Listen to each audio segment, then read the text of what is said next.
Christina? Yeah. Nevada. Come on!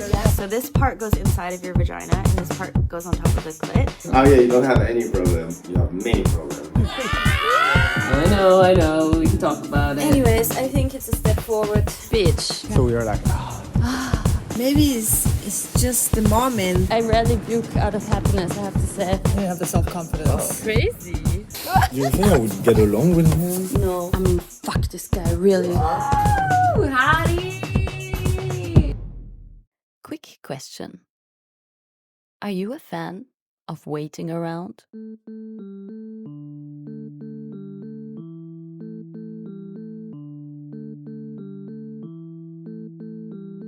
Me neither, but welcome to my world. I don't want to sound too negative, it's comfortable waiting.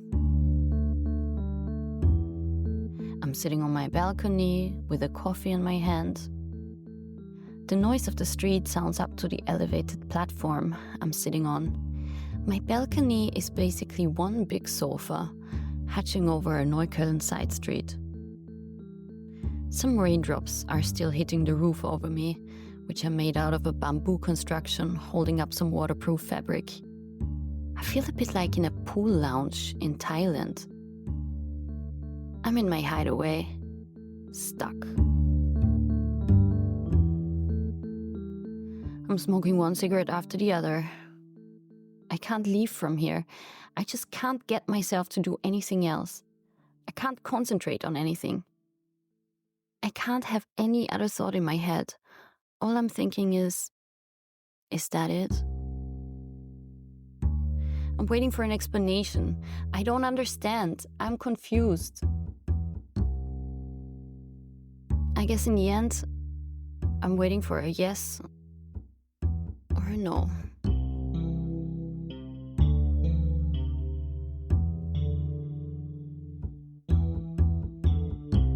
So, wanna wait around with me? We're waiting for a phone call, to be exact. Postponed from yesterday. I have a lot of important meetings today, until the evening. Maybe we catch each other after. It's a maybe, but now it's evening, and his important meetings should be over. When do you have time? I'm back home now. I just messaged. And now, we're waiting. I'm sure you can imagine by now, my connection to Mark is a troubled one. Never to say it has to stay like that. Remember, optimism is good for the soul. But how about, while we all wait, I tell you what happened so far. Vienna, September 2022. Saturday night. A spiral staircase in the 7th district. I was walking in the side wing of a historic Viennese building. Right next to the museum's quarter, my friend was waiting for me in the 3rd floor. We hadn't seen each other in a while, and she had a lot to tell. One thing was why she was sitting in this, for sure expensive flat, drinking red wine by herself. An open kitchen, old-school wooden floors, high walls and a stucco ceiling, very Vienna. My friend filled a glass of red wine and started telling me about the story that brought her here. It was the flat of a rich Viennese guy that had fallen in love with her. They'd gotten to know each other at a party a few months ago. Today he left to Dubai, where he was currently working. I already miss him, she said while her eyes threw sparkles through the room. She was all loved up. We looked at each other, both our heads swaying to one side, and a little "aww" came out of my mouth. People in love are like puppies.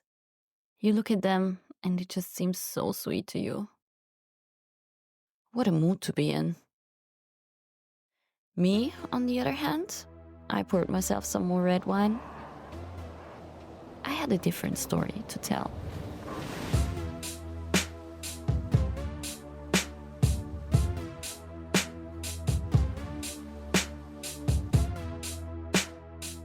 2022 was the year in which my life in Berlin fell apart.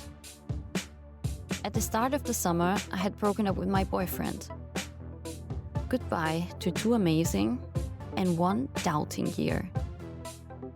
Yes, I was in doubt for so long, yet I never acted on it. I didn't have the courage, or I guess the trust in what I was feeling. Only when I fell in love with an Italian from our common friend circle, I realized that my relationship was over. Breakup bait. Needless to say, the story didn't lead anywhere and actually made everything worse. Splitting up with my boyfriend was one big drama, and it catapulted me into a life full of heartache. My ex had forced our common friend circle to take sides. If you love me, you have to hate her. My closest connection had become my enemy. Berlin was burning ground.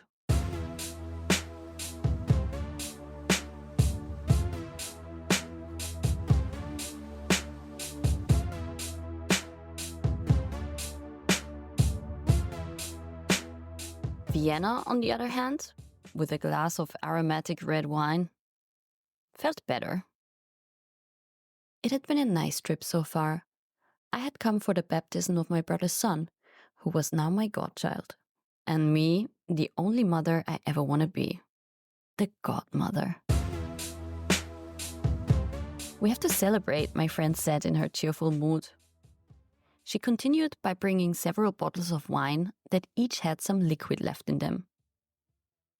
They had all been opened in the last days before Mr. Dubai left. Sex and red wine, I guess. They were still fresh. Quite opposite to how my friend felt after emptying them within an hour. Sorry, I apologize. I'm not a big help with that. I'm a slow drinker and not so much into alcohol. Unless it's champagne, of course, or Cremant.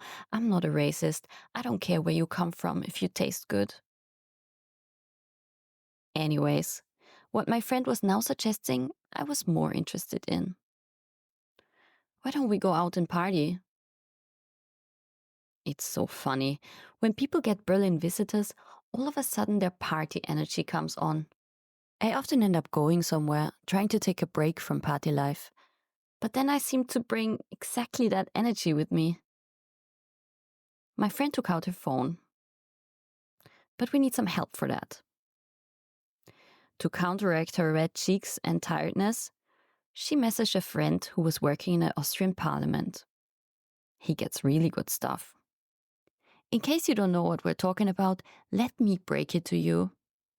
Not all politicians make their way to Ibiza in order to take coke. #Strache. It seemed too many of them were in Vienna partying right now. Half an hour and no answer back? Her contact was busy, we figured. Do you know anyone you could ask? My friend now said. Oh God, now it's on me to get drugs. But in Vienna, that's a hard one. It had never been the place to party for me. I don't think I know anyone, I said. But just when I said that, a far-fetched thought came to my mind. Maybe Mr. Tinder?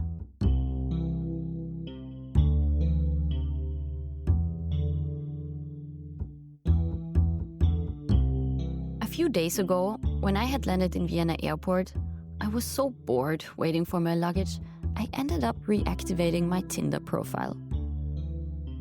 A carousel of guys swiped past me, just like the suitcases on the conveyor belt, delivering hundreds of packed lives, all but mine. I swiped left so many times, but then finally, a profile I liked. What would his suitcase look like, I wondered, and what would be inside? Then I matched him. We had some fun conversation and pretty quickly switched to talking on Instagram. He seemed cool. I had proposed to meet for a drink that Saturday, but he couldn't make it. He was working on a film set the next day and had to get up early. Have a nice night and maybe see you coming out of a club on my way to work tomorrow. Unlikely that would happen, I had thought, but had left uncommitted until now. I doubt, I now texted. Unless you can provide me with a number for concentration powder. Winking face. It was more a desperate try, unlikely that it would work out. But my friend and I were on the case. My phone rang a few minutes later. It was Mr. Tinder texting. You know Mark, right?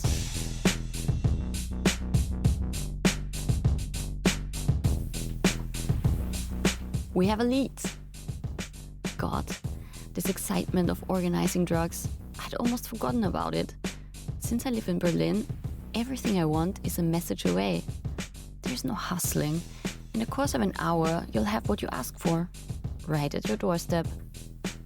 Now in Vienna, to get drugs, a guy I didn't really know had told me to message another guy I didn't really know. God, all these maybes. And actually, who was Mark?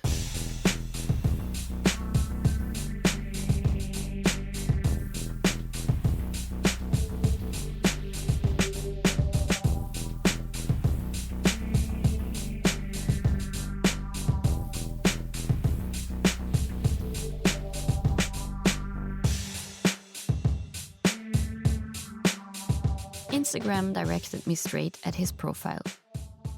He was Mr. Tinder and my common friend. Easy to find. Yet, I remembered looking at his profile. I didn't actually know him. I knew of him. Through my little sister. They were hanging out in the same group when they were younger. A hometown connection. Hey you, I heard you're going out in Vienna tonight, I texted. 2 hours later, my friend and I were walking up a street in Vienna's 7th district.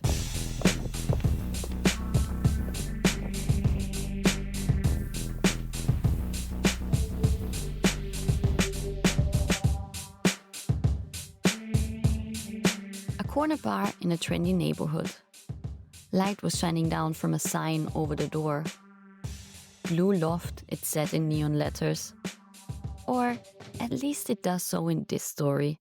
You know, some things are better undisclosed. A crowd of people was standing in front of the entrance. The smoke of their cigarettes rising to the sky was colored in neon blue. Somehow, this cloud of smoke didn't look like it came from something burning. It reminded me more of the smoke that dry ice makes when it comes out into the open. How fitting this place being called the Blue Loft. Things look frozen here. My friend and I made our way through the smoking crowd and entered the bar. It was half empty. Most of the guests stood outside smoking. I actually don't know what this guy looks like, I realized when looking around the few tables that had people on them. Undecided where to go, we stood right in front of the door.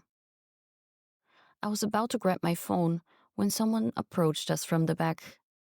He had come straight out of the dry ice. Hey, so you found it?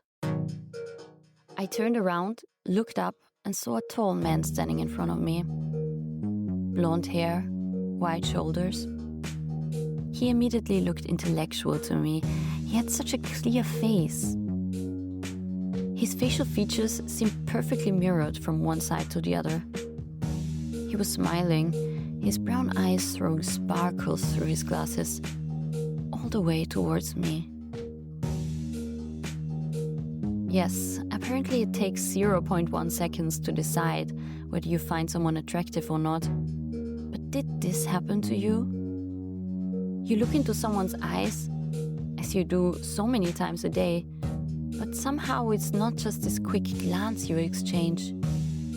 You look a bit longer, and you feel like a whole story is being said. Well, this story is called hometown fiction.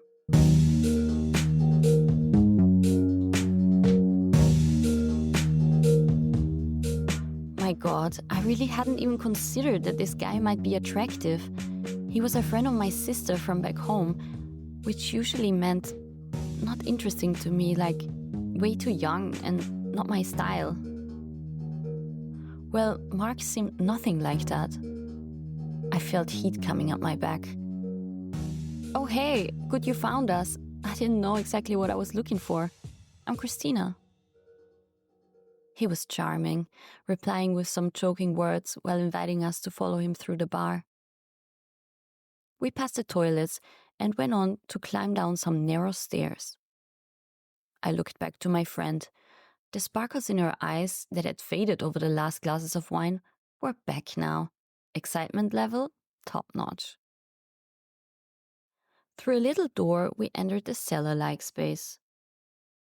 And for everyone that is now expecting a typical Austrian basement story, after all, we're famous for those, don't be deceived. I'm the antidote to the basement stories. The room we now entered had low ceilings, vinyl flooring, a huge pipe reaching through the room. It looked like a storage. Around us were bottles of oil, a huge jar of pickles, a paper cutout of Yoda from Star Wars. In the midst of all of that stood a black leather sofa and a few chairs. They were surrounding a table with a chessboard on it.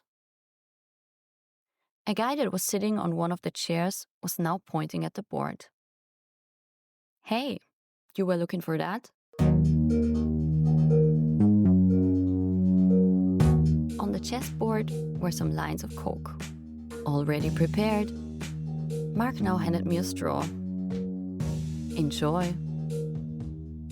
Minutes later, me and him were on the sofa together. My friend had sat down next to the other guy that she was now passionately showing Austropop songs to. One headphone each were in their ears. I was more than happy that she didn't play it loud. Thanks God for earpods.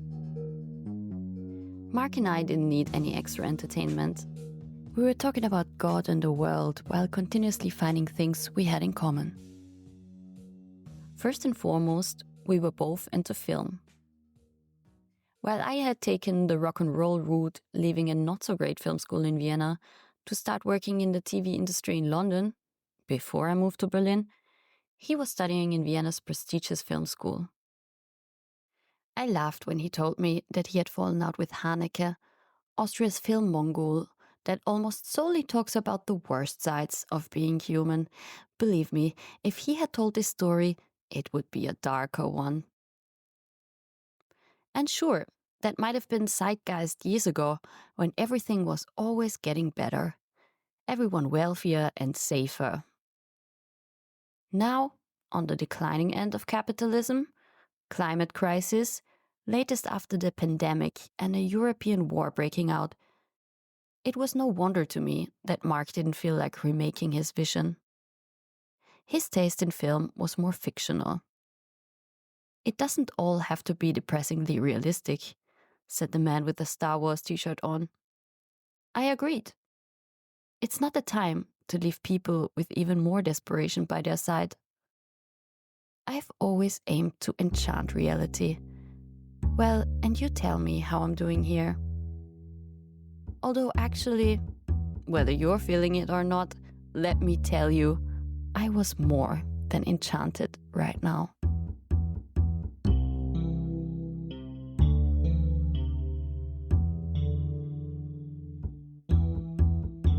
Mark's smile was so rewarding to me. He was an intelligent man that I could have good conversation with. Someone that wanted to hear my thoughts, that threw interesting ones back at me, and that laughed about my jokes and made me laugh about his. What a contrast to the fuck the pain away guys that I was spending my time in Berlin with. I sat as close to him as I could without giving away that the next thing I wanted was to sit on his lap, naked. Oh God, coke makes me so horny. And nothing is better than to feel horny when sitting next to someone who you actually like. Oh, this enchanted cellar. Give me more of that.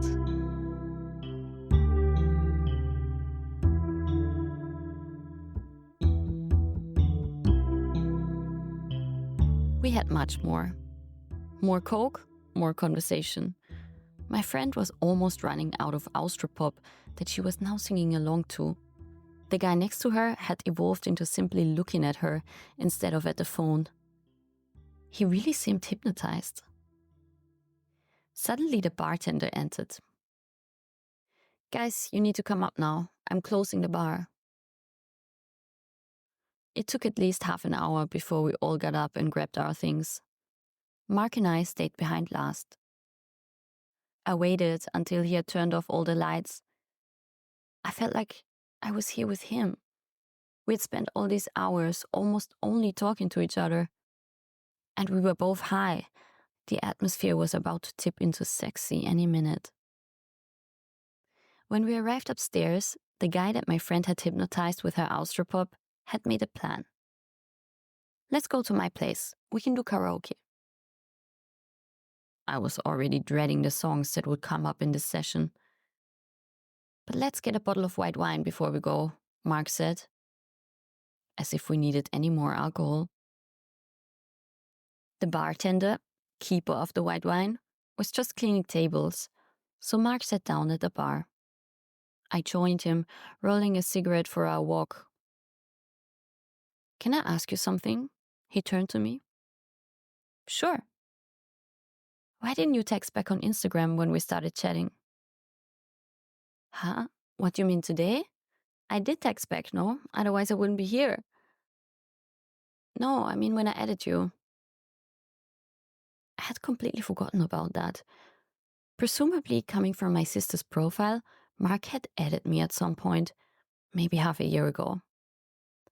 I followed him back, as you do, and at some point I had sent him a reply to a story he posted, as you do. I don't even remember that there was a conversation that I had left unanswered. I guess I didn't think too much of it. I didn't know you. But now I like you. You're interesting. A big smile came over his face. I guess I had made it up to him.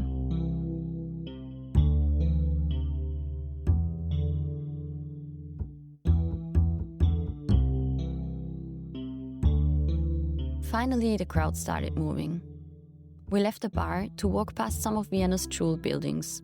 We were 5. My friend, the guy that she had hypnotized with Austropop, Mark and me, and another guy that introduced himself to me as Hugo. Everyone called him that, yet I figured this wasn't the name in his passport. Hugo is the short version of a nation that doesn't exist anymore since the 90s, Yugoslavia. I don't want to bring up Austria's immigration history, although at this point in time, with rising right-wing forces, it might be worth discussing. But never mind. Hugo was more a word associated with negatives in Austria, like you would think of someone that doesn't have everything in order, like the Austrians themselves like to have it. So if you're calling yourself Hugo, props to you. I like the idea of reclaiming words that people use to degrade you. You know me, I feel it's about time to build a bitch nation. We walked up some stairs to yet another Altbau flat. Altbau usually means high walls, stucco ceilings, and creaking wooden floors. The flat we were now entering had all of that. It also had a velvet green sofa, which we were now sitting down on. While in conversation with Mark, I lost my chance to connect my phone to the music. So guess what? Austropop was now playing loud. My friend was singing along together with the music. The karaoke had materialized. I turned to my friend. Right, next song is on me, okay?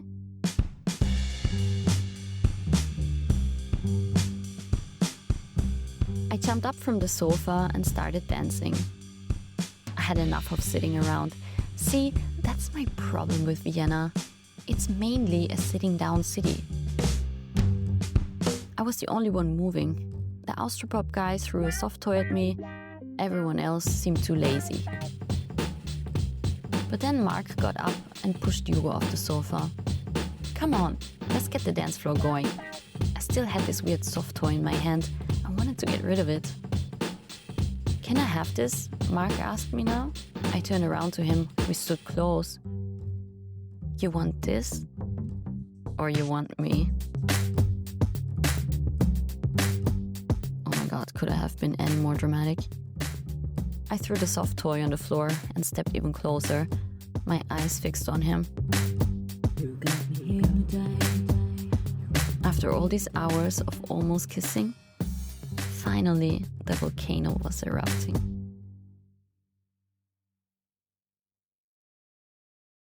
I actually have no idea what happened around us after that. I imagine Hugo sat back down feeling weird after 2 or 3 people making up the dance floor, wearing each other's arms, kissing heavily. I only half arrived back to reality when someone started pushing me from behind. I can't watch people kissing if I can't kiss anyone. The Austropop guy.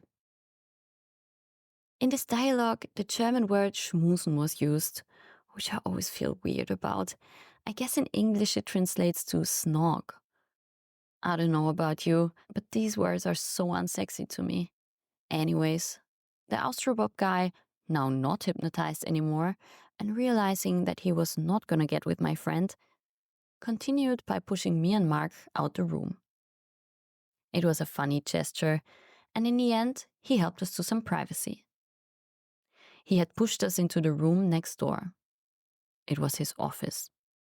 A big old-school wooden desk stood in there and a leather sofa. Porn vibes, and this is how it continued. Mark and I were going for it.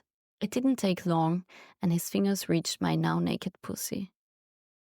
I was, as so often these days, wearing my lace body that was opened with ease. It was so hot.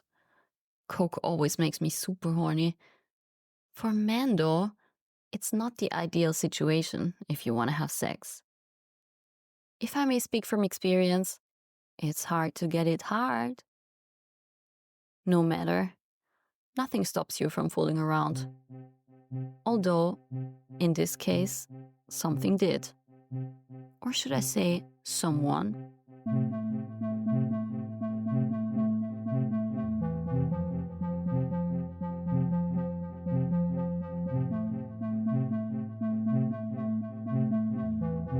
I was lying on my back with Mark on top of me when the door opened. Me facing that direction, I saw a man walking in slowly. It was the barkeeper that had asked us to leave earlier. I recognized his face immediately. I hadn't felt much sympathy for him. When he opened the door, I expected him to stop any moment and be embarrassed about having taken the wrong door to the bathroom. But he didn't. "What are you doing there?" he asked. Mark answered with a reluctant and pretty chilled tone. "No, it's not the right time now." I was naked, only Mark covering me. I pulled him close. "It's private," I started shouting to the guy that now came closer and closer.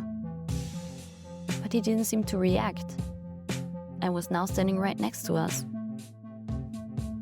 "It's really not the time for that," Mark said in a to me totally understated tone. He was so nice, in a situation where I was already shouting. "It's private. Fuck off," I repeated. The guy mumbled something I didn't understand and moved a few steps towards the door. But just when he was about to exit, he turned around again and directed his sleazy gaze at us. It was enough. At once, I threw Mark off me and stood up.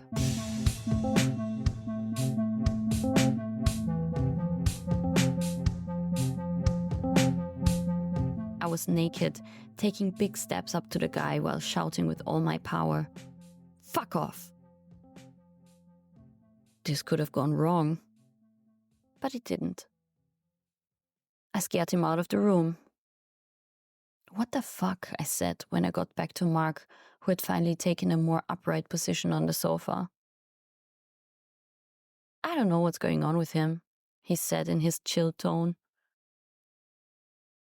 there didn't seem to be any surprise in his voice. I was puzzled. But not for too long, as a little later, we were back in a more horizontal position. Kissing, touching each other. I was in full slut mode again.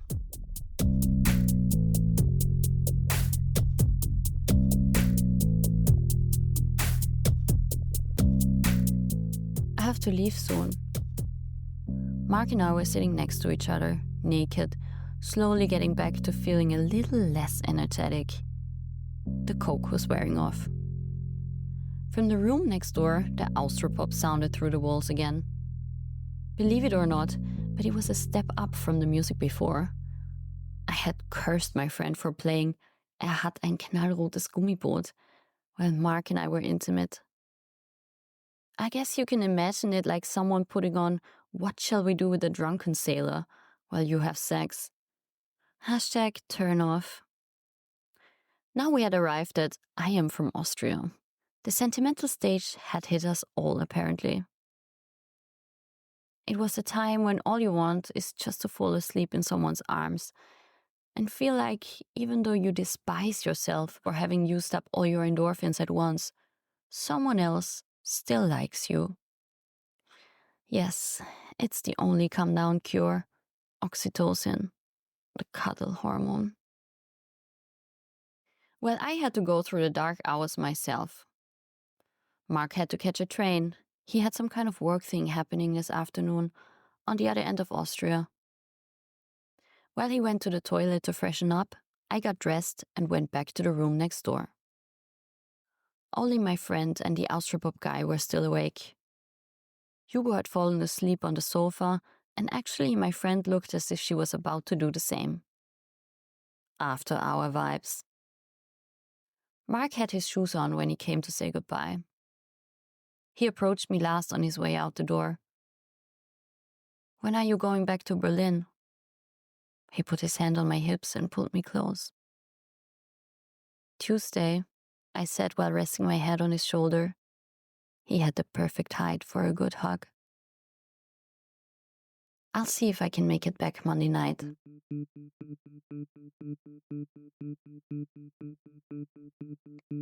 I didn't want to let go of him. His body felt like perfectly fitting with mine. We kissed what felt like an hour until he finally hurried out the door.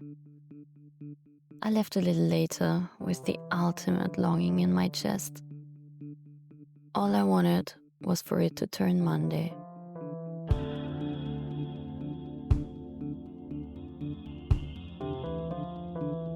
I returned to my uncle's Airbnb with some time pressure.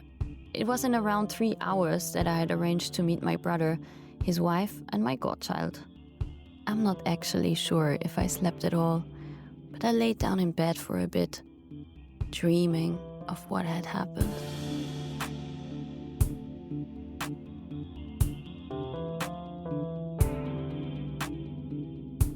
It really felt like I had met someone important.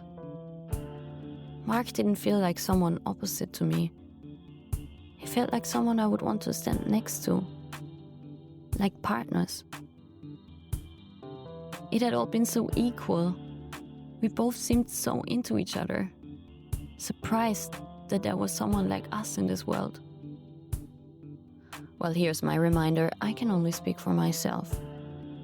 But I really had no doubt in my head whether he would like me too.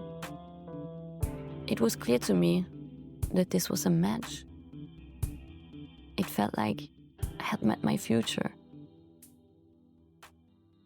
These thoughts kept up my mood even though I was dragging myself through the day wearing double makeup, hiding my grey complexion, and extra concealer to cover the dark circles under my eyes. My daydreaming continued all the way through Sunday and Monday until Monday night. The dream of Mark finally became reality again.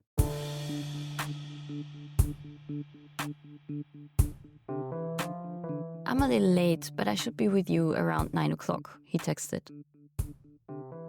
I had bought a bottle of Prosecco. If you ask yourself now, why not Cremant? Well, ask the Austrians that. They must have some kind of exclusive deal with the Italians. In a supermarket, it's Prosecco all the way. Same goes for prosciutto, by the way. 10 kinds of prosciutto and only one Serrano. Well, I guess neighbors get a special deal. Just like hometowners. Mark was on his way back a day early. Just to see me. The bell rang shortly after 9. I was so excited, yet I had made a point out of not dressing up. I wanted to be natural. No hiding, no pretending. I wanted him to see me as I am. Turns out my natural side translates into black lace. But other than that, I welcomed him with the same random clothes I had worn all day. I almost felt a bit underdressed when he entered. A black linen shirt, black trousers. He looked sleek. Yet he could have worn a potato sack. I would have only seen his sparkly eyes and his heartfelt laugh. We fell into each other's arms once he was up the stairs and continued where we had left it on Sunday morning. Passionate kissing, holding us close, melting into each other. Time for Prosecco. Mark was sidling about next to me while I was pouring the bubbles into the glasses. He seemed a bit nervous. Funny, I hadn't even felt a pinch of that on Saturday. But I guess if you're drunk and high. It was so cute. And it must mean something to him if he's nervous, right? Actually, he could have been anything at this point. I felt so positive about everything. About him, about myself, about us. It seemed like all my problems had stopped existing in the last days in Vienna. And Mark was one big reason for that. We sat down in the living room of my uncle's flat. While I was still at my first glass, he finished his third. And with that, his nervousness was history. A little later, we were naked in bed. This time, without the limitations that drugs bring your way. Everything and nothing was hard this time, if you know what I mean.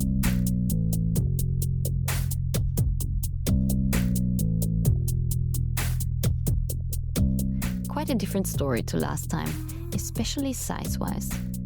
But don't get me wrong. Over my almost 20 years of experience, I found out quite a lot about sex and the needed equipment. One myth I totally disagree on is that big means good. It greatly depends on shape, and of course the way movement happens. But in general, I think of male physicality like a puzzle piece that either fits the female's face, aka manages to hit the right spot, or not. Different puzzles, different pieces. There's no right for all. But Mark was definitely right for me. Once he was inside of me, I felt all my buttons pushed at once. I was out of breath quickly, but he challenged me, just how I like it. And how he likes it, apparently. "I'm gonna come quickly the first time," he whispered in my ear. First time means there's gonna be a second.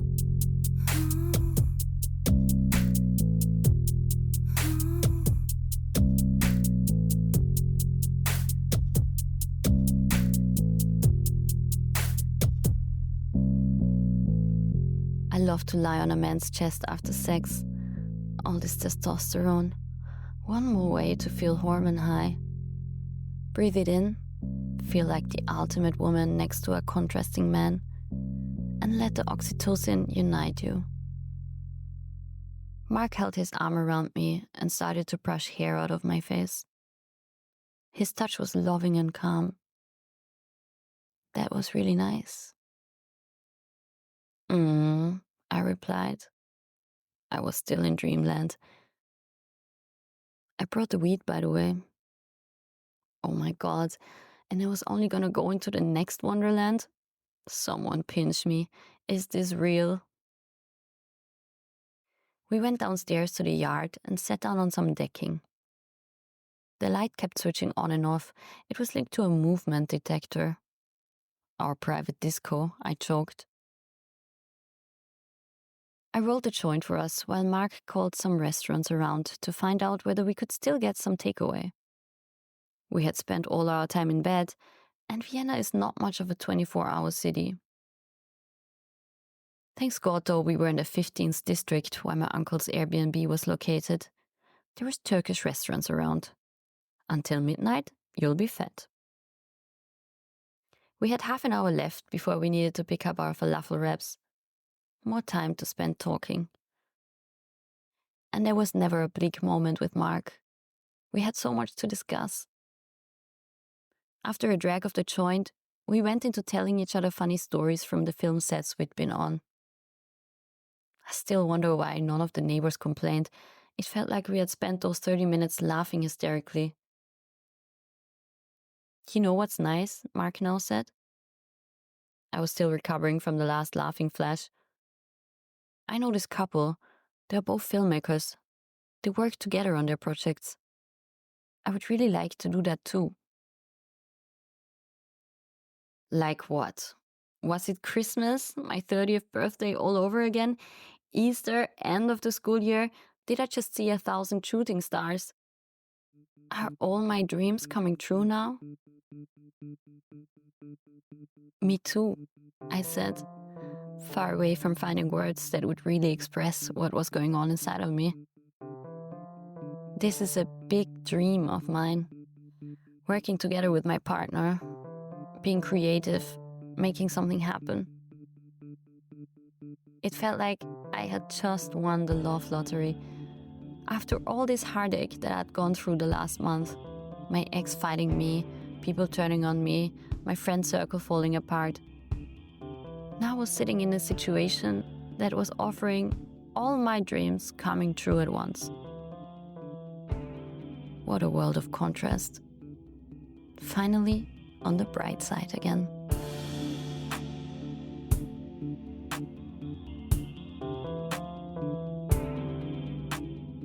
We went out the door, still laughing about all kinds of things that we had talked about. 2 falafel wraps, not spicy, please. Mark ordered for us, while the restaurant guy was giving me his eyes. I was still trying to suppress my laughing, so amused about everything, so happy. Mark smiled at me, while the falafel guy accidentally put chili powder over one of the wraps. No, not spicy, he tried to stop him. Okay, no worries, I'll have the spicy one. Such a gentleman, just what I was missing. We walked back to the flat and devoured our food. I hadn't eaten anything after breakfast this day. It's so funny. When you fall in love, food becomes completely irrelevant. Does that happen to you? All you need is love. You don't feel hungry because you're filled with this amazing feeling that paints over everything else. Actually, not ideal in my situation. I had already lost quite some weight from the pain and worries of the last month. But now my stomach was finally full again. We sat at the kitchen table for some time discussing the world. Then Mark got up to get some more water. He stood at the kitchen counter when I couldn't help but hugging him from behind. I wanted to feel him as much as I could. I wanted him to feel me. He turned around and we went into kissing each other. A little later, he picked me up and brought me to the bedroom. This time, he was leading the mission.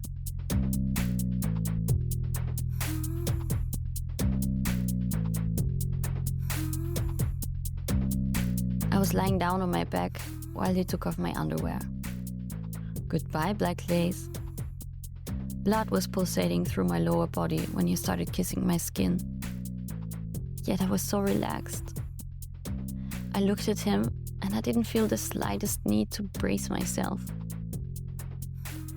As a woman, it's actually really hard to let go of all your protection mechanisms that switch on when you have sex. Most of the time, you immediately start with tensing your muscles around your sexual organs, which takes away the fine feelings for movement inside of you. Yet, it's no wonder that happens. As females, we're conditioned to watch out, to actually not let go. Because, so we're told, we have to be careful with men. Men are pigs. They only want sex. That's at least what my mother told me when she realized I was sexually active. She never mentioned, though, that sex was something that I could be longing for too. In her advice, it sounded like men always wanted it, and it was my task to manage their desires. But right now, I didn't feel like I needed to manage anything. I didn't want to tense up. I was just letting go. Actually, it's a little bit like this feeling just before you start to pee. I researched this at some point. It's the pubococcygeus muscle that you have to relax. So I did. When he went inside of me, I felt it with every inch of my body. It was immediately ecstatic. He was moving slow. I had my eyes closed and felt heat coming up through my body. Everything was tingling. It was about to overflow. Oh my God, here it is again. The vaginal orgasm I had never had since I broke up with my boyfriend. Here I am finally feeling it again, this intense wave going through my body, this feeling of transcending into another realm, the ultimate high, the orgasm. I'm ready, let's go. But from this initial feeling, I never seemed to get anywhere. I was walking on a plateau with the peak inside, steps away, yet somehow out of reach. After a while, I had to stop him.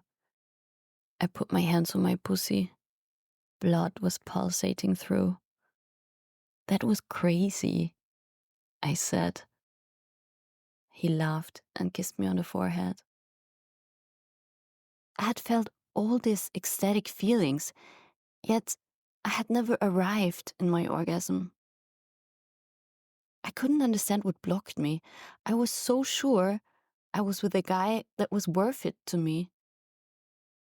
I really wanted to be there with him. I really wanted to go all out with him.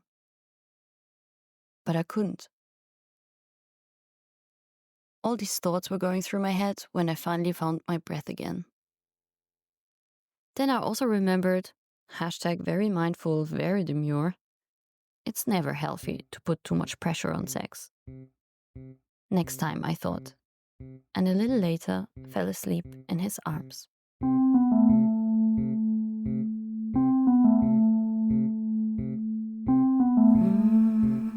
You know this. You're sleeping, but you're not dreaming some kind of science fiction movie. You're dreaming that you are just where you are, sleeping in bed. You stay exactly where you are in reality. You dream reality because it's dreamy enough. You never leave the moment. I was in his arms all night. The whole night, I felt that I was not alone.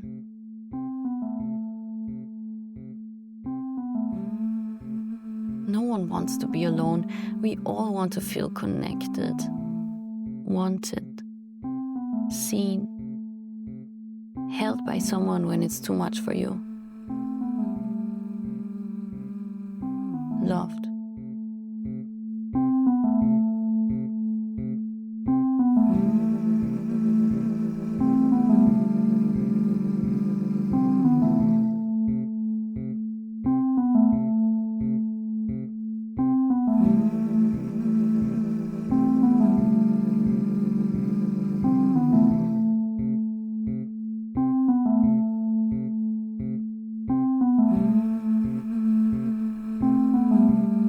It was raining when I woke up the next day. I was still in Mark's embrace. I turned around to face him and looked at his closed eyes for a bit. He was still asleep. I didn't want to wake him up, so got out of the bed and closed the door. I turned on the coffee machine. Dim daylight was flowing through the white curtains into the kitchen. Black liquid pouring into my cup. I was in my colorful morning gown, feeling like the sun that was missing on the sky outside. I was so content. My mood had never seen a better morning. I grabbed my phone and was about to message my sister 1,000 emojis, answering her, "How was it?" Then Mark walked into the kitchen. Oh, coffee and jazz. Yes, my morning playlist was playing. I got up and put my arms around him while he was still rubbing his eyes. I wanted him to feel my sunny mood, but he didn't stand still. "Can I use your shower quickly?" "Sure, go for it." He's probably not much of a morning person, I thought, and sat back down at the kitchen table. "It's still amazing," I messaged my sister. "I'm so in love." All of this said at 8 a.m., I was truly taken. Mark came out of the bathroom dressed. "Coffee? Espresso, maybe?" "Let's go down and have a cigarette with it. I have to go to the office soon." Oh my God. Only now it dawned on me. We were about to say goodbye. My flight was leaving this afternoon, and in the evening, we would be in different cities again. Keep calm, separation anxiety. You got this. I threw on some trousers and we walked downstairs with our coffee in hand. The decking where we had been sitting the day before was all wet. It was cold. Rain was pouring down from the sky. Mark seemed nervous. He was talking something about having to email a client that had messaged him about a script that he had never prepared for a shoot that was happening today. I tried to calm him down. But he didn't want to relax. Every moment he was sitting on the ledge of the wall with me seemed too much. In a hasty gesture, he threw down the cup of his coffee. Ah, shit, sorry for that. "It's okay, no worries. We can share." I handed him my cup. He quickly drank a bit and then stood up. "I'm gonna have to leave now." A knot in my throat was forming. I started to feel this grey cloud coming over me, like all colors suddenly leave my vision, a long black tunnel in front of me. It's gonna be me alone in there. Hello again, fear of abandonment. I almost forgot about you. Mark was looking for my eyes to meet his. When I finally got rid of this dark scenery in my head, I looked up to him. "I won't forget you," I said. A smile came over his face. "I won't forget you either." All the sparkles from his eyes hit me at once. I knew it was him. It was him I wanted.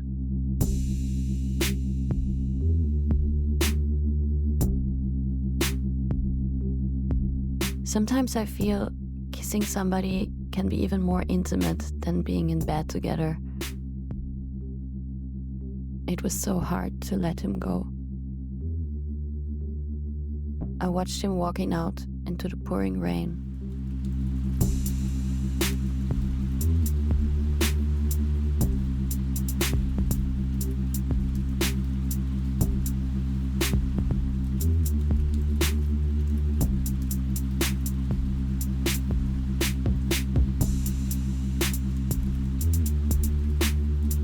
And 1.5 years later, here I am again, in the rain. It's not Vienna rain. It's Berlin clouds emptying over my balcony. And he hasn't called. He left a message. I think it's best we talk tomorrow morning. I can't promise anything tonight. Today is hardcore. And you know, I'm just not gonna get into it. I'm just going to suspend my judgment until tomorrow. It's late. I'm gonna have to move. Story unfinished. Maybe I'll dream of him walking up to me in the rain tonight. Or I'll dream of what actually happened after I left Vienna.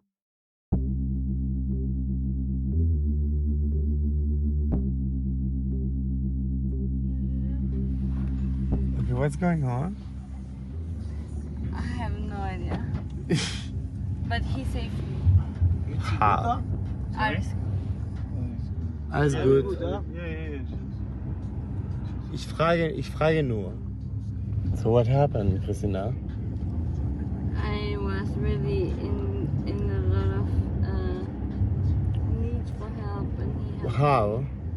What happened? I could not understand anything, and I was like Okay. lost.